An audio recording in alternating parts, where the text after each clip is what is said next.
All right, yeah, there's only 3 weeks to Easter. So today, we're going to, the children out there are doing a bit of a transition through to Easter. They're starting today as well. I thought the next couple of weeks leading up to Easter, next 2 or 3 weeks, we will go through some of the events that took place just before the crucifixion took place from the Gospel of John. So that's where we're heading today. Shall we read from John chapter 11? This is a familiar passage to us, the raising of Lazarus from the dead. And just so you're aware, this is only 2 to 3 weeks before the crucifixion. It was very close. We don't know exactly how close, but it was only days, maybe 2 or 3 weeks, not months before. The interesting thing is the Gospel of John has got 21 chapters, and we're at chapter 11, and so the last 10 chapters cover those last 2 or 3 weeks in the life of Jesus.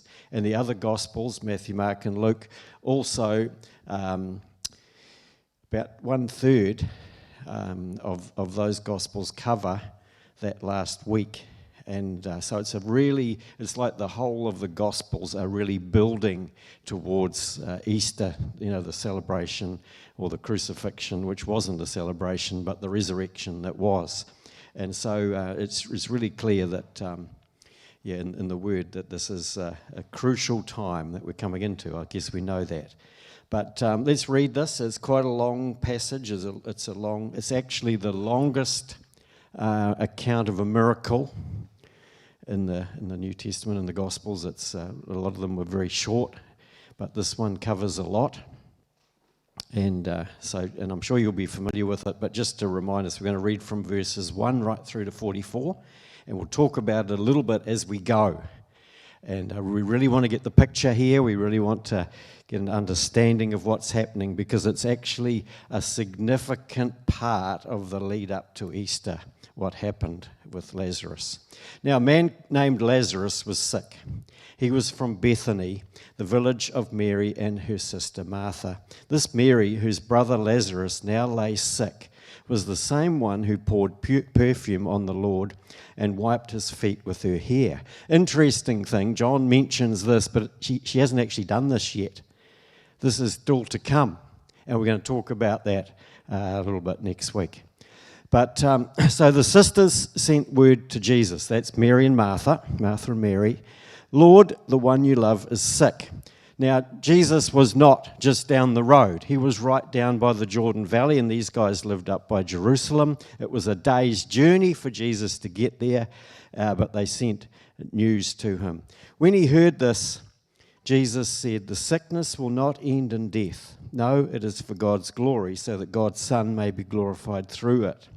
Jesus loved Martha and her sister and Lazarus. Yet when he heard that Lazarus was sick, he stayed where he was 2 more days. Then he said to his disciples, "Let us go back to Judea." You see, they were in a different part of the country. "But Rabbi," they said, "a short while ago the Jews tried to stone you, and yet you were going back there." This was for Jesus and the disciples to go back to in the vicinity of Jerusalem right now was a dangerous thing to do, because the last time they were there, the religious Jews, tried to stone Jesus. And notice that they're saying, "Yet you are going back there," because the disciples were not keen at all. Jesus answered, "Are there not 12 hours of daylight? A man who walks by day will not stumble, for he sees by this world's light. It is when he walks by night that he stumbles, for he has no light." There's a whole message in that, isn't there? And what Jesus' words were that, well, we're going to be safe in the daylight, guys. Stay in the daylight. We're not going to go doing anything stupid.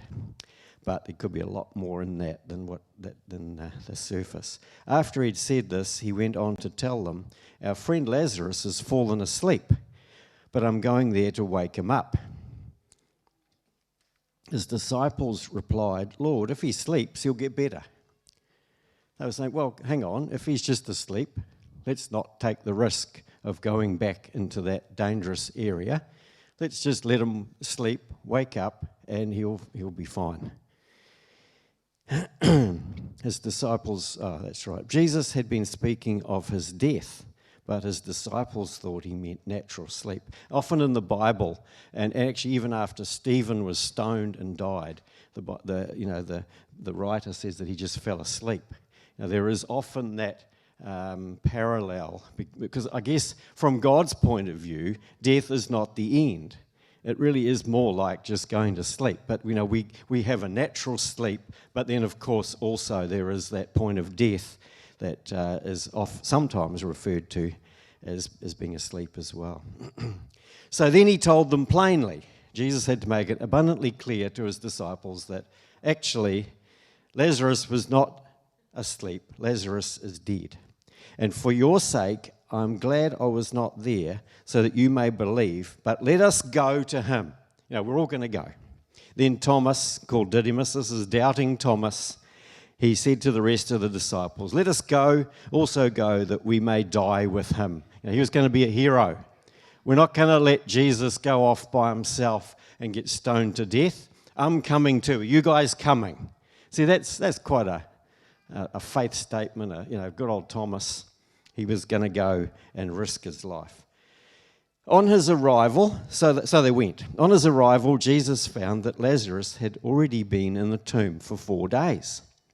Now, Bethany was less than 2 miles from Jerusalem, and many Jews had come to Martha and Mary to comfort them in the loss of their brother. When Martha heard that Jesus was coming, she went out to meet him, but Mary stayed at home. Lord, Martha said to Jesus, if you had been here, my brother would not have died. But I know that even now God will give you whatever you ask. And Jesus said to her, your brother will rise again. Martha answered, I know he will rise again in the resurrection at the last day. She had an understanding of the resurrection because the Pharisees actually taught that. Sadducees didn't, but the Pharisees were the ones that had the most influence. And most Jews believed in the resurrection because of their teaching. Jesus said to her, I am the resurrection and the life. He who believes in me will live, even though he dies. And whoever lives and believes in me will never die. Do you believe this? This is an amazing statement when you think that this was 2 to 3 weeks before the crucifixion. And we need to get the timing around this, and it helps our understanding of the things that was going on, the things that Jesus was saying, the things that he was doing. If you put it in that context, there's so much power in that statement. Yes, Lord, she told him, I believe that you are the Christ, the anointed one, the Son of God who was to come into the world. And after she'd said this, she went back and called her sister Mary aside. The teacher is here, she said, and is asking for you. When Mary heard this, she got up quickly and went to him. Now Jesus had not yet entered the village, but was still at the place where Martha had met him. When the Jews who had been with Mary in the house, comforting her, noticed how quickly she got up and went out, they followed her, supposing she was going to the tomb to mourn there. When Mary reached the place where Jesus was and saw him, she fell at his feet and said, Lord, if you had been here, my brother would not have died. When Jesus saw her weeping, and the Jews who had come along with her also weeping, he was deeply moved in spirit and troubled. Where have you laid him? He asked. Come and see, Lord, they replied. They just thought that Jesus wanted to pay his respects to Lazarus and going to the tomb and so on. Jesus wept. Then the Jews said, see how he loved him. But some of them said, could not he who opened the eyes of the blind man have kept this man from dying? See, even in a situation like that, there was a few mockers in the crowd. Jesus, once more deeply moved, came to the tomb. It was a cave with a stone laid across the entrance. Take away the stone, he said. But Lord, said Martha, the sister of the dead man, by this time there is a bad odor, for he has been there for 4 days. Then Jesus said, did I not tell you that if you believed, you would see the glory of God? So they took away the stone. Then Jesus looked up and said, Father, I thank you that you have heard me. I knew that you always hear me, but I said this for the benefit of the people standing here, that they may believe that you sent me." When he had said this, Jesus called in a loud voice, "Lazarus, come out." The dead man came out, his hands and feet wrapped with strips of linen and a cloth around his face. Jesus said to them, "Take off the grave clothes and let him go." Pretty powerful miracle, wasn't it? Pretty powerful situation, especially when you think that it was just so close to Jesus' own death and resurrection. And as we will see as we go through, and I mentioned this before, the next couple of weeks, this raising of Lazarus was like a pivot point. It was a defining moment leading up to the crucifixion. This was like a stake in the ground, and there was no turning back. And we'll see about that as we go through it. And here we have one of the greatest miracles Jesus ever did, raising Lazarus from the dead after he'd been dead in the tomb for 4 days. When someone is sick, think about the faith and the situation and what that would have done for the people that were there that day. When someone is sick, there's always a chance of getting better or being healed, isn't there? When you're sick. If someone has just died, there's always that possibility. That's why we do mouth-to-mouth and heart massaging and whatever, we do, because there's always hope, isn't there, when someone's just recently died. But after 4 days, and the funeral is over. In the Jewish tradition, they had to bury someone in the tomb the day that they died, because they didn't have all, they didn't believe in all the embalming stuff, and so the body would deteriorate very quickly, especially in a hot climate. And so the law was that they had to bury people the day that they died, and then they had the mourning period, which would last several days or a week. So the funeral is over, the body is buried, laid in the tomb, and decay has set in. There's no doubt about that. In the natural, there is absolutely no coming back from that. The interesting thing is, too, that there was a bit of a Jewish superstition that the spirit, it's not true, it's just a superstition, that the spirit of a body would linger around for 2 or 3 days before it departed. But after 3 days and the 4th day, there was no way that person could ever come back to life. And so Lazarus is dead and he is gone. I was thinking about his close friends and his family, especially his 2 sisters, how they would have felt through that time.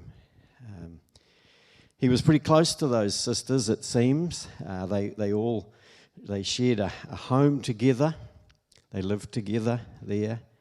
And just imagine all their hopes and dreams for the future would need to be readjusted. And it doesn't seem as though Lazarus was a really old man. He was probably, 30, 40 or whatever. But I don't think he was elderly. He wasn't expected to die. And because Mary and Martha shared that property with him, now their future would be uncertain. How would they manage? There was all these sort of thoughts would have gone through their minds. And I was thinking about that. Have you ever come to a place where suddenly everything comes to a halt? It was like their whole life would have just come to a sudden halt, unexpected death of their brother that they were close to. Or you're working on something and then the progress just comes to a stop. Or something that you've hoped for, or someone has just passed away and died. That sort of thing happens in life. There's no doubt, I think we've all experienced setbacks or delays in life, haven't we? Is anybody here with me on this? You've experienced something like that. Even sometimes we talk about death of a vision, sort of as a biblical thing that happened. And if you think about someone like Abraham, for example, and how God promised him a son, and then nothing happened for years and years and years. It must have been a dying over and over again for Abraham and Sarah. But I was thinking about this, even for us as a church, especially last year with the COVID lockdowns and things, it caused a lot of things actually to go on hold, didn't it? It was like life was sailing along and suddenly everything sort of came to a stop. I mean, for example, just a few little practical things. We've got Life Conference coming up, hopefully, in about another month. We had no Life Conference last year. There was no big gatherings at all. There was no overseas travel. I mean, it was sort of coming around to the time we were thinking about, sending another team to Cambodia. It wasn't even on the radar last year that we could do something like that. That was put on hold. We had 3 months where we couldn't even meet together as a church. And our leadership get-togethers through that time was all focused around, the cameras and getting something on, online and so on and so forth. So everything was limited, and I think that sort of all those sort of setbacks and like everything being on hold, it actually can stop the momentum that would normally happen. Going to Life Conference, having leadership get-togethers, meeting together regularly at church, it just keeps a momentum going in the life of the church that actually we missed some of that last year. Although I must say the guys did a tremendous job and they were incredibly, we got through it incredibly well. And I really am feeling for some of the churches in other countries like America and Europe and places, they haven't been able to meet for nearly a year. I mean, it really must be putting the brakes on the momentum of God's work in some of those places. But we had a little taste of that. And obviously also our church building is another area that has sort of come to a halt. And we haven't even now really got a clear way through that. But I want to say to you guys that just because things come to a halt doesn't mean it's necessarily all over. You think about Martha and Mary. They were thinking there, where is Jesus when you need him? Imagine, that's what they would have been thinking, wasn't it? Where is he? Nowhere to be seen. But actually, I want to suggest today that it's in the waiting times, it's in the in-between times that God is still very much at work, even though we can't see him. When nothing seems to be happening, when we're thinking this is too hard, we could even be tempted to give up and walk away, that actually sometimes it's in these times that God is working the most. And he certainly was for these guys. Even when we can't see it, God is at work. And rather than giving up, I think it's in these in-between times that actually we really need to press in even stronger. We really need to be praying. We need to be seeking God. We need to be getting his heart and his vision and his direction in these in-between times because, and we also need to, instead of giving up, we need to have a sense of expectancy and faith that actually other people have been here before us and they've got through this, like Martha and Mary, for example. You see, Lazarus was sick and at the point of death. And Mary and Martha had sent a message to Jesus, but Jesus was a no-show. There was not even a reply. That perhaps Jesus didn't get the message. They didn't know whether he'd even got the message. And they were thinking, if only the messenger that we'd sent down to the Jordan had been a bit more of a reliable person. Or if we'd only heard back that, yes, he had heard and was coming. They heard nothing. But in faith, they'd sent off a message to Jesus. They hadn't even asked him to come and heal. They didn't need to. They just said, Jesus, our brother is sick. And they sent the message off. There's no reply, no show. And it's almost like nothing is happening.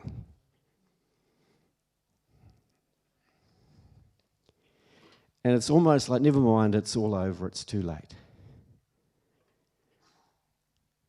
You know what I'm saying here? That's what they would have thought. But actually, Jesus did know, and Jesus was coming, and he was at work, and he had a plan that his heavenly Father had given him. And it was an awesome plan, and it was bigger than what they had even hoped for or imagined, because it was God's plan, not theirs. And Jesus was coming on his terms and in his timing, not theirs. And often it seems that God waits and waits, or we wait and wait, until God waits until the 11th or the 12th or the 13th hour. Have you ever experienced that? When you're believing for something, you're hoping for something, nothing seems to be shifting, nothing seems to be changing, and then at the last minute, or past the last minute, in our terms, God does something.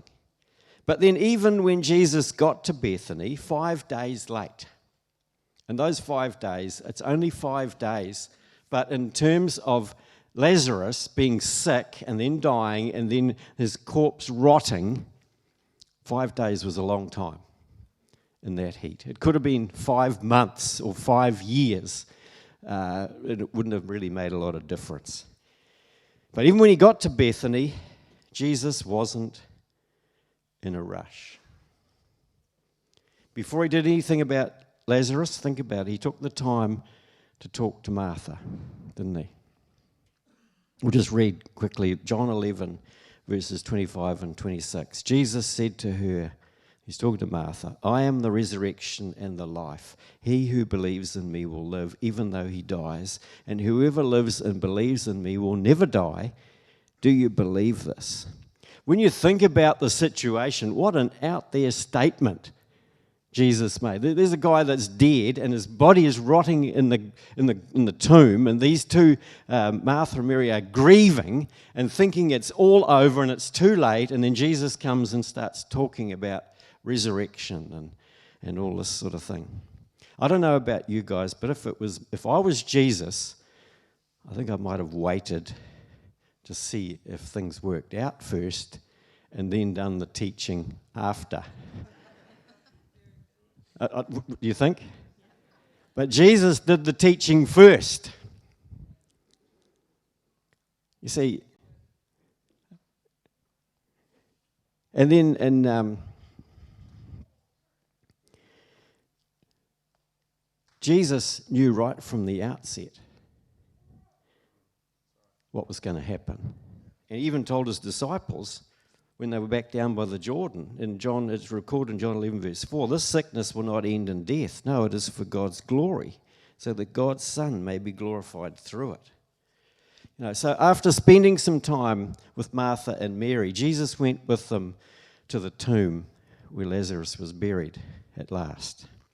And then he says, and it's recorded in verse 39, take away the stone, he said. And I was thinking, Jesus could very easily have shifted the stone, for goodness sake, couldn't he? In actual fact, it was a great opportunity for him to just go, and the stone split, and there was sparks, and there was rocks everywhere, and fire from heaven, and all the rest of it. And then all the doubters would have been absolutely blown away. But Jesus didn't do that, even though he could have. He just simply said to the guys that were there, well, just roll a stone away. And I think Jesus wasn't interested in a show, was he? He wasn't interested in a show. Sometimes we're interested in a show. We're interested in things looking awesome and spectacular and all the rest of it. But all Jesus was interested in was meeting the needs of hurting people. He wasn't interested in a big show that would make him famous. He was interested in helping hurting people. And next, he spoke with authority into the tomb, into the darkness, and into the stench that was there in that situation. And he simply said, Lazarus, come out. He didn't do a great big long grand prayer. He didn't do anything showy. He didn't gather everyone around and say, lift your hands or anything like I tend to do, get us all together on it. He just simply said, Lazarus, come out, with incredible authority, because he was God.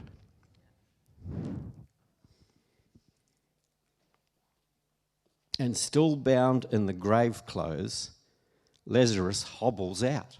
He was wrapped up with stuff. He wasn't running and skipping and jumping. He was, because he couldn't.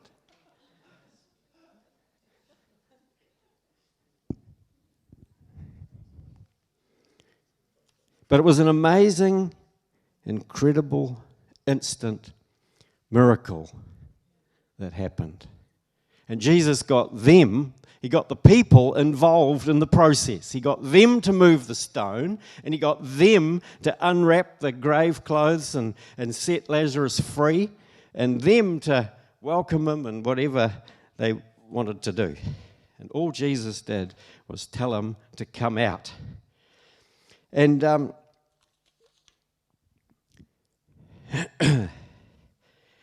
sometimes we look for the instant and the dramatic. But I think God is actually more interested sometimes in the process. And actually, this miracle might not have been quite as sudden and instant as it first appears. I want to just think about this for a moment. Lazarus and Martha and Mary had opened their home to Jesus and his disciples many times over the previous 2 to 3 years.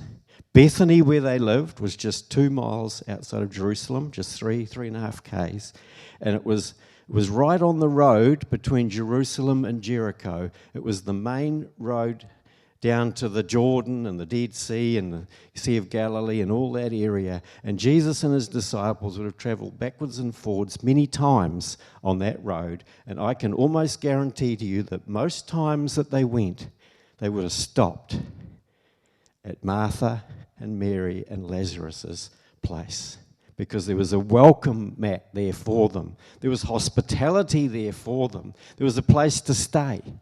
And there was Jesus and 12 disciples and probably a few others, and yet they were all able to be welcomed there. And they became really good friends. Jesus had a really good, close friendship with these people. Their welcoming, their hospitality, their generosity, and their freedom actually opened the way for God to move powerfully on their behalf. It wasn't just a random one-off out there, unexpected. And sometimes Jesus did that when people really cried out and came to him in faith and so on. But in this situation, this was a miracle that I think was 2 or 3 years at least in the making. These people had positioned themselves to receive a miracle because of their generosity and their love and their friendship and their kindness. When you think about it, they didn't do anything incredibly spectacular, did they? Martha and Mary and Lazarus. They didn't do anything out of the ordinary. They were just ordinary people with an ordinary home in a little village, and they just gave what they had and made it available to Jesus and his disciples, and they developed a friendship with him. It was just a real simple thing, something that actually all of us could do. And there's a bit in the Bible that I think, as Jesus said, even if you give someone a glass of water in my name, sometimes it's the little things that actually can become big things. That where we actually show love and kindness and care to someone when they're needing it and perhaps not expecting it, that can open up the door or the gate to the miraculous. And I think that's what happened here. And actually, God really moved powerfully on their behalf, but also, as we will see in the next week or two, you and I will be very, very grateful for the generosity of Lazarus and Martha and Mary, because they, as I said before, there was a pivot point. It was a significant event that happened leading up to the crucifixion. And the crucifixion may not have happened in quite the way that it did if it wasn't for these people and their generosity and their love. So the question I asked for you and me today? Are we positioning ourselves to receive a miracle from God? I just want to encourage you guys, let's keep building that friendship with Jesus. Let's keep sharing what we've got with God's people. Let's just keep doing the little things, whether it's a glass of water, whether it's helping on a team, whether it's just whatever. I think as we serve in whatever capacity we are gifted for, I mean, Martha was into hospitality with, there's a whole teaching around that. She was a hostess. I think they must have had a little bit of wealth, those guys. They had a house big enough to, handle a dozen or 15 people. But it wasn't about them. They were willing to share what they had with others that needed it. And I think when they came through Bethany, that little tiny insignificant village with just an ordinary little family living there, a brother and two sisters, they would have got more than a glass of water. But even if that's all they got, that would have been a blessing. So let's keep building that friendship with Jesus. Let's keep positioning ourselves as a church. We need God to move on our behalf. Let's keep positioning ourselves as a church to really receive the miracles of God. And I believe as we keep serving and reaching out to the community and loving people through the food bank and the youth and the children's ministries and just being who we're called to be every day, greeting people, loving people, encouraging people, sharing what we've got. Actually, we're positioning ourselves for the power of God to work powerfully. It's exciting and it's awesome. I just want to leave you with this little promise from Hebrews chapter 10, verses 35 and 36. It goes like this: so do not throw away your confidence, especially in those times when we're in between and things are coming to a halt and our hopes and our dreams are not being fulfilled and we think God has forgotten us. Actually, He hasn't. Do not throw away your confidence, because it will be richly rewarded. It's in those times we need to stay confident, we need to stay strong, we need to keep the faith alive, we need to keep on doing the work of God. You need to persevere so that when you have done the will of God, you will receive what He has promised. Isn't that awesome? God knows, He sees, and He cares. Jesus knew about Lazarus. In the spirit, He could see the sisters and the anguish that they were going through. And He cared. And He was on His way. He has not left us or forsaken us. We may not see the miracle as quickly as we want it, but it's coming. It's on the way. So bless you guys. Next week we will look at part 2, and we will continue to think a little bit about Lazarus and Martha and Mary and the events leading up to Good Friday. So bless you guys.